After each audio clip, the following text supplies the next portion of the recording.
ಶ್ರೀ ಸೀತಾರಾಮ ಅಭಯಾಂಜನೇಯ ಸ್ವಾಮಿ ದೇವಸ್ಥಾನದ 2ನೇ ವರ್ಷದ ವಾರ್ಷಿಕೋತ್ಸವ ಹಾಗೂ ನೂತನ ನವಗ್ರಹಗಳ ಪ್ರಾಣ ಪ್ರತಿಷ್ಠಾಪನೆ.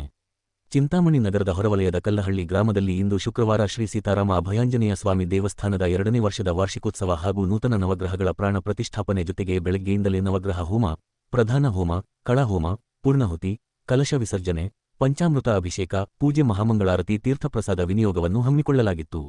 ವಿಶೇಷವಾಗಿ ಜೆಡಿಎಸ್ ಪಕ್ಷದ ಕೋರ್ ಕಮಿಟಿ ಅಧ್ಯಕ್ಷರಾದ ಜೆ. ಕೆ. ಕೃಷ್ಣಾರೆಡ್ಡಿ ಅವರು ದೇವಸ್ಥಾನಕ್ಕೆ ಭೇಟಿ ನೀಡಿ ವಿಶೇಷ ಪೂಜೆ ಸಲ್ಲಿಸಿದರು. ನಂತರ ಮಾತನಾಡಿ ಅವರು 2 ವರ್ಷದ ಹಿಂದೆ ಶ್ರೀ ಸೀತಾರಾಮ ಅಭಯಾಂಜನೇಯ ಸ್ವಾಮಿ ದೇವಸ್ಥಾನದ ಪ್ರತಿಷ್ಠಾಪನೆಗೆ ಬಂದು ಉದ್ಘಾಟನೆ ಮಾಡಿದ್ದು. ಈ ವರ್ಷವೂ ಬಂದು ದೇವಸ್ಥಾನಕ್ಕೆ ಬಂದು ವಿಶೇಷ ಪೂಜೆ ಸಲ್ಲಿಸಿದ್ದೇನೆ. ದೇವರು ಈ ರಾಜ್ಯದ ಜನರಿಗೆ ಒಳ್ಳೆಯ ಮಳೆ ಬೆಳೆಯಾಗಲಿ ಎಂದು ಶುಭ ಹಾರೈಸಿದ್ದೇನೆ. ಈ ದೇವಸ್ಥಾನದ ರಮೇಶ್ ಅವರು ಧರ್ಮಕರ್ತರು ಬಹಳ ಅಚ್ಚುಕಟ್ಟಾಗಿ ದೇವಸ್ಥಾನ ನಿರ್ಮಾಣ ಮಾಡಿದ್ದಾರೆ.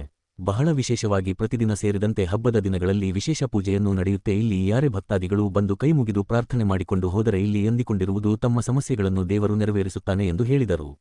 ಈ ಸಂದರ್ಭದಲ್ಲಿ ಮಾಜಿ ನಗರಸಭೆ ಸದಸ್ಯರಾದ ಅಗ್ರಹಾರ ಮುರಳಿ, ಚಲಪತಿ, ರಮೇಶ್, ಕೇಶವರೆಡ್ಡಿ, ಕೆಎಸ್ ನಾರಾಯಣಸ್ವಾಮಿ, ಗ್ರಾಮ ಪಂಚಾಯತಿ ಸದಸ್ಯ ಶ್ರೀರಾಮರೆಡ್ಡಿ, ಅಶ್ವಥ್ ರೆಡ್ಡಿ, ಶ್ರೀನಾಥ್, ವೆಂಕಟಸ್ವಾಮಿ ರೆಡ್ಡಿ, ನವೀನ್, ಜನಾರ್ದ ಸೇರಿದಂತೆ ಮುಂತಾದವರು ಉಪಸ್ಥಿತರಿದ್ದರು.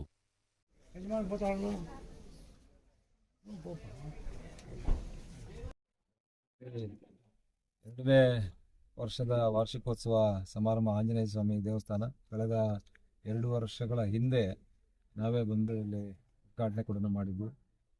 ರಮೇಶಣ್ಣವರು ಧರ್ಮಕರ್ತರು ಭಾಳ ಅಚ್ಚುಕಟ್ಟಾಗಿ ದೇವಸ್ಥಾನವನ್ನು ಕೂಡ ನಿರ್ಮಾಣ ಮಾಡಿದ್ದಾರೆ. ಭಾಳ ವಿಶೇಷವಾಗಿ ಪ್ರತಿದಿನ ಮತ್ತು ಹಬ್ಬ ಬೇರೆ ಬೇರೆ ದಿನಗಳಲ್ಲಿ ಕೂಡ ಭಾಳ ವಿಜೃಂಭಣೆಯಿಂದ ದೇವಸ್ಥಾನದ ಪೂಜಾ ಕಾರ್ಯಕ್ರಮಗಳು ಕೂಡ ಚೆನ್ನಾಗಿ ನಡೀತಾ ಇದ್ದಾವೆ. ಹಾಗಾಗಿ 2ನೇ ವಾರ್ಷಿಕೋತ್ಸವದಲ್ಲಿ ಕೂಡ ಭಾಗಿಯಾಗಬೇಕು ಅಂತೇಳಿ ಆಹ್ವಾನವನ್ನು ಕೊಟ್ಟಿದ್ದರು. ಹಾಗಾಗಿ ಇವತ್ತು ಇಲ್ಲಿಗೆ ಬಂದಿದ್ದೇನೆ. ಕಳೆದ 2 ವರ್ಷಗಳಿಂದ ಕೂಡ ಇಲ್ಲಿ ಏನು ವಿಶೇಷ ಪೂಜೆಗಳು ನಡೀತಾ ಇದ್ದಾವೆ. ಯಾರೇ ಭಕ್ತಾದಿಗಳು ಬಂದು ಇಲ್ಲಿ ಕೈ ಮುಗಿದು ಪ್ರಾರ್ಥನೆ ಮಾಡಿಕೊಂಡಾಗ ಎಲ್ಲ ಕೆಲಸ ಕಾರ್ಯಗಳು ನೆರವೇರ್ತವೆ ಅನ್ನುವಂಥ ಒಂದು ಪದ್ಧತಿ ಏನಿತ್ತು ಅದು ನಿಜವಾಗ್ಲೂ ಒಳ್ಳೆಯದಾಗ್ತಾ ಇದೆ. ಹಾಗಾಗಿ ಈ 2ನೇ ವಾರ್ಷಿಕೋತ್ಸವ ಸಮಾರಂಭದಲ್ಲಿ ಕೂಡ ಭಾಗವಹಿಸಿದ್ದೀನಿ.